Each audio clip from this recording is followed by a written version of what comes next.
اگر آپ چینل پر پہلی بار آئے ہیں تو ابھی سبسکرائب کر کے بیل آئیکن پریس کریں اور رہیں باخبر۔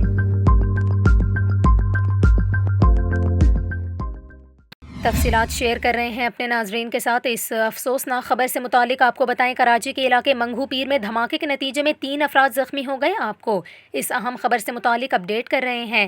کراچی میں منگھو پیر پختون آباد نالے میں گیس بھرنے کے باعث دھماکہ ہوا، جس سے نالے پر تعمیر متعدد دکانوں کی دیواریں گر گئیں۔ آپ کو بتائیں، پولیس ذرائع کا اس حوالے سے یہ کہنا ہے کہ واقعے میں 3 افراد معمولی زخمی ہوئے، جبکہ پولیس موقع پر پہنچ کر مزید تفصیلات بھی حاصل کر رہی ہے۔ یہاں پر آپ کو یہ بھی بتائیں کہ دھماکے کی CCTV فوٹیج بھی حاصل کر لی گئی۔ CCTV فوٹیجز میں دکانوں میں بھگدڑ کے مناظر واضح طور پر دیکھے جا سکتے ہیں۔ ناظرین، آپ اپنی اسکرین پر بھی یہ مناظر دیکھ سکتے ہیں۔ آپ کو بتا رہے ہیں، کراچی کے علاقے منگھو پیر پختون آباد نالے میں گیس بھرنے سے دھماکے کے نتیجے میں 3 افراد زخمی ہو گئے۔ یہاں پر آپ کو یہ بھی بتائیں، پولیس کا یہ کہنا ہے کہ کراچی میں منگھو پیر پختون آباد نالے میں گیس بھرنے سے رواں سال دوسری بار دھماکہ ہوا۔